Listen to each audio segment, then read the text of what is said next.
Well, good afternoon, good morning, good evening, maybe good night, whichever part of the world you're joining. Thank you so much for the support you gave in the first two episodes of the quantum computing podcast. This is the I'm recording this in the last week of November. This is a podcast for the month of November. I've just shrunk it to a few minutes. I have put together some resources for curiosity and two resources for curated. So in curiosity, I'd be answering the question that one of the previous podcast viewers put to me.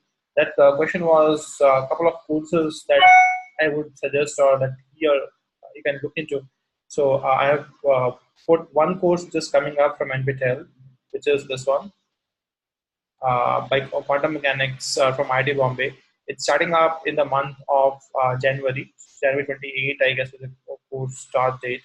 To go ahead and have a look here. And then this course, which is self-paced, so it starts, you can start it at your own convenience. Uh, this Quantum Mechanics and Quantum Computation by Berkeley X, and here they talk about fundamental principles of quantum mechanics, qubits, quantum gates, basic of the quantum algorithms, Shor's quantum algorithm and stuff, and then find the complete problems and the idea behind quantum computers. Uh, I would just give you a quick word of caution. The second course, which is quantum mechanics from IIT Bombay, this course would be hardcore physics course. This would not be a quantum computing course. So if you want to know a bit about quantum physics and for quantum mechanics and then move into details of quantum computing, go ahead. But if you want to know only and only about quantum computing, then this course would not be suitable for you. So please exercise caution and between the quantum mechanics and quantum computing. There's quite a bit of difference in terms of the content this course covers and the direction this course will take you to. So these two were part of answer the question on curiosity. In curated, I have put together one paper which came out in the month of November, which is this one, an artificial neuron implemented on an actual quantum processor.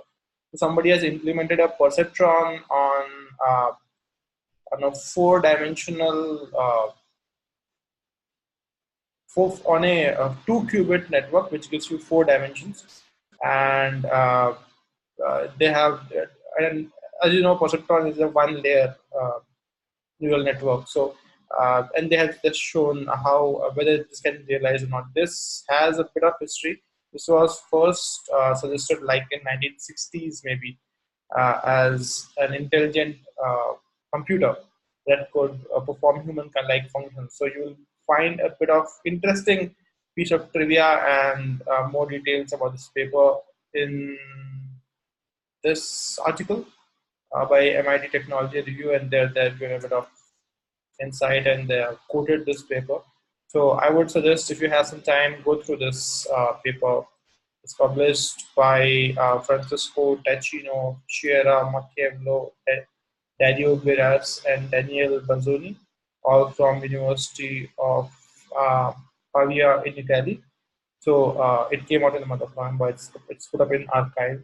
So go ahead and have a look. Uh, I believe this is a good example of how you can deploy, and they have just used quantum experience. So they haven't done anything on like directly hard coding something or using Qiskit or something. Just directly put on quantum experience. So this is something I thought I'll put up for you to have a look as a part of curated content.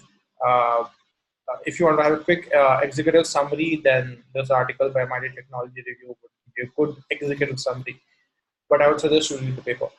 Finally, there's an article by William Hersley on TechCrunch, and that came out on 17th of November. And here he has again given a bit of insight into how quantum and not AI will define the future. Here again, he has quoted the Economist article and about the amount of spending each country is putting into.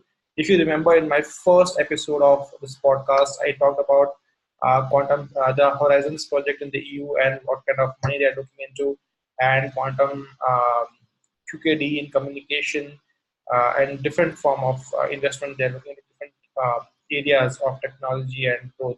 So this is a kind of good recap of those investments across EU and abroad.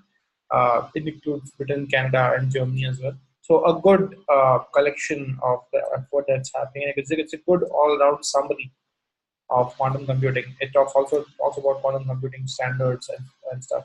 For those who missed out on the first episode of the podcast, the link is qt.eu, and I guess so. I hope that's it. Yeah, that's it. It is the quantum flagship program. It's a pretty short and nifty keywords URL, so you'll remember it really quickly. It's qt.eu, and there they have spoken about what the technologies they are looking to drive major changes. Uh, and the initiative was kicked off in 2019, and there's some good amount of material for you to read as well. So this was the quick short uh, quantum computing podcast, if you say, episode for the month of November.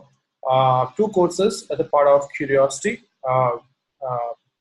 This one on quantum mechanics, and this one on quantum computation, on edX and on NPTEL, and then three resources for you to go ahead and have a look as a part of curated content. Please keep sending me questions. I am trying to collate them and try to put it up on a wiki or somewhere. But till then, I'll try to answer them as quickly as possible in episodes or by putting my answer as a response to questions. Thank you so much. And if you haven't sent in your questions, go ahead and put your questions and tag it as Q is cool, and I'll go ahead and pick up the questions and answer them in this podcast. Uh, Thank you so much for joining in and have a really good time.